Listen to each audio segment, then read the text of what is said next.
Assalamualaikum warahmatullahi wabarakatuh. Sahabat mata yang semoga senantiasa mendapatkan ridho serta rahmat dari Allah Subhanahu wa taala. Amin. Ada satu pertanyaan dari salah satu jamaah, apakah membaca sholawat wajib menggunakan tajwid? Jadi pertanyaannya, apakah membaca sholawat wajib menggunakan tajwid? Jawabannya, ini saya ambilkan dari penjelasan kitab Haqqut Tilawah halaman 50. Di situ ada penjelasan yang redaksinya, Maudu'un ilmu tajwid huwa al-Qur'anul Karim kalamullah. Wa qala ba'duhum maudu'uhu kalamullahi azza wa jal wa hadithu rasuluhu sallallahu alaihi wa alihi wasallam. Arti dari penjelasan tersebut bahwasanya terkait letak diwajibkan kita menggunakan tajwid itu ada perbedaan di antara kalangan ulama. Di situ dijelaskan ada dua perbedaan. Pendapat yang pertama, tajwid hanya diwajibkan ketika kita berniat membaca Al-Qur'anul Karim. Jadi menurut pendapat pertama, tajwid itu hanya diwajibkan ketika kita berniat membaca Al-Qur'anul Karim. Jadi selain Al-Qur'an, maka tidak diwajibkan menggunakan tajwid. Misalkan kita membaca sholawat. Sholawat kan bukan Al-Qur'an ya. Katakanlah sholawat yang simple, yang pendek. Misalkan Allahumma sholli ala sayyidina Muhammad. Nah ini kan kalau kita membaca dengan tajwidnya seperti itu ya. Seandainya misalkan ada orang membaca gunnahnya kurang dengung, atau misalkan lam jalalah tafkhimnya kurang tebal, atau misalkan qalqalah kubronya gak ada pantulannya, misalkan contoh seperti ini, Allahumma sholli ala Muhammad. Nah, misalkan seperti itu. Maka selama memang orang yang membaca itu tidak benar-benar terlihat jelas membuat main-mainan ya, maka kita nggak perlu terlalu kaku, menyalah-nyalahkan, kemudian mengkritisi dan lain sebagainya. Nah, kita nggak perlu melakukan itu untuk menjaga perasaan sesama agar tetap terjalin ukhuwah Islamiyah yang saling damai ya, yang saling rukun gitu. Karena memang menurut pendapat ulama yang pertama tadi, pendapat yang pertama, tajwid hanya diwajibkan ketika membaca Al-Qur'anul Karim. Selain Al-Qur'an tidak wajib. Kemudian pendapat yang kedua, waqala ba'duhum, menurut sebagian ulama yang lain, maudu'uhu kalamullahi azza wa jal wa hadithu rasuluhu sallallahu alaihi wa alihi wasallam.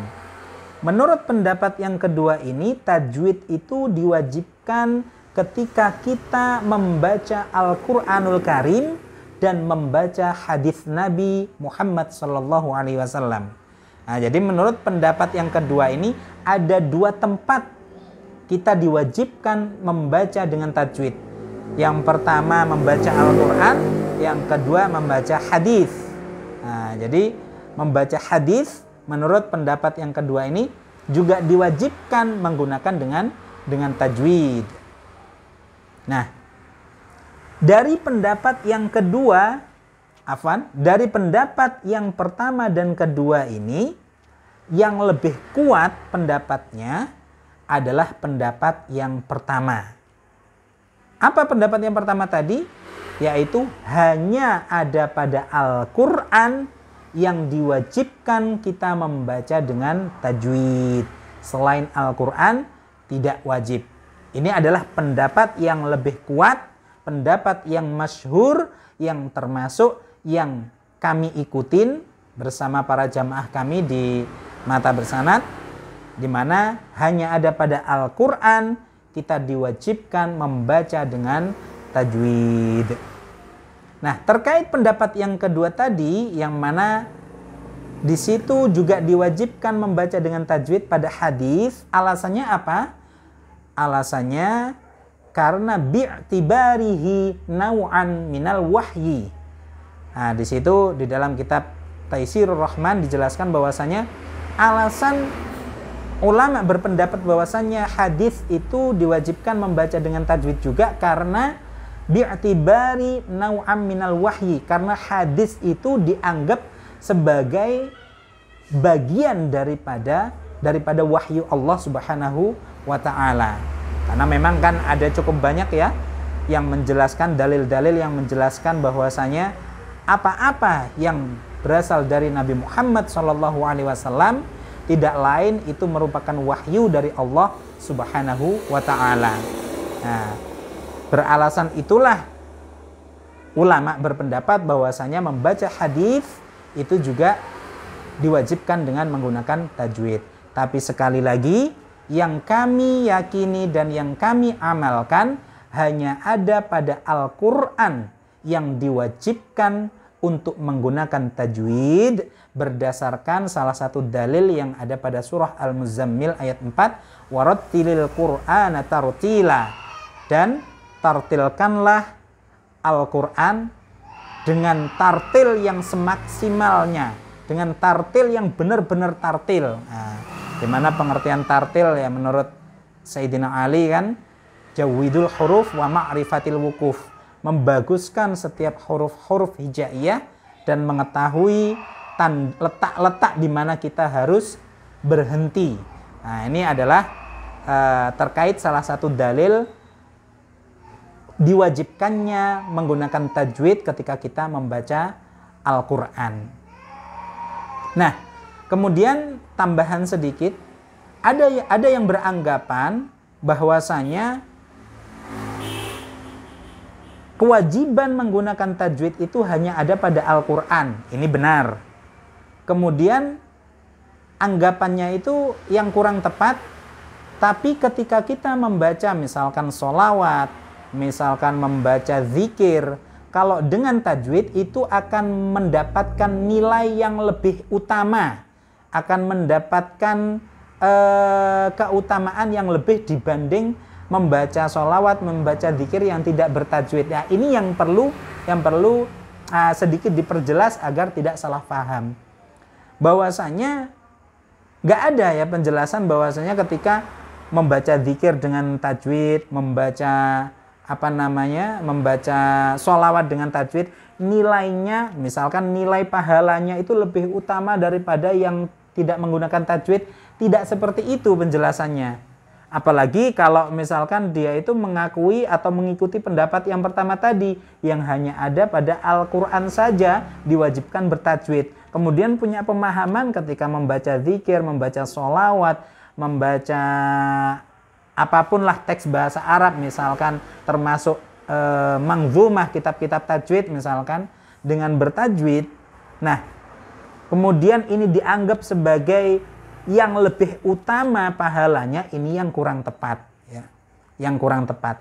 Kalau dianggap lebih baik selama proses pembelajaran seseorang ketika memperbaiki bacaan Al-Quran, ini benar. Jadi ketika di antara kita semua sedang belajar tajwid misalkan, kemudian setiap kita itu membaca tulisan Arab, kita berusaha menggunakan atau membaca dengan tajwid. Nah, ini bagus, memang bagus. Cuma bagusnya ini bukan berarti lebih utama dan mendapatkan pahala yang lebih utama, tidak. Lebih utamanya itu hanya sebatas dari segi upaya kita nanti untuk meningkatkan kualitas bacaan kita. Ya, itu ya. Misalkan memanggil nama teman kita, misalkan nama saya Nasir, misalkan kita panggil dengan tajwid Nasir. Nah, shotnya tebal, roknya tarkik tipis, ya. Boleh-boleh saja, bagus itu. Tapi itu sekedar untuk bagus secara zahir, bukan punya nilai lebih dari segi spiritual atau dari segi pahalanya, tidak ya. Nah, ini jangan disalahpahamkan seperti itu. Terkecuali kalau seseorang memang benar-benar ngikutin pendapat yang kedua tadi. Misalkan yang beranggapan bahwasanya orang baca hadis menurut pendapat yang kedua tadi diwajibkan dengan tajwid. Maka ketika seseorang mengikuti pendapat yang kedua, ya maka akan mendapatkan keutamaannya itu menurut pendapat yang kedua. Tapi sekali lagi pendapat yang kedua ini merupakan pendapat minoritas. Pendapat yang lebih kuat, yang masyhur itu hanya Al-Quran lah yang tempat atau maudhu' ya, tempat yang diwajibkan kita untuk membaca dengan tajwid. Dan pendapat pertama ini yang kami pakai, yang kami yakinin dan yang kami amalkan ya. Demikian, mudah-mudahan penjelasan ini bisa menjawab pertanyaan dari jamaah semuanya dan mudah-mudahan bisa bermanfaat. Assalamualaikum warahmatullahi wabarakatuh.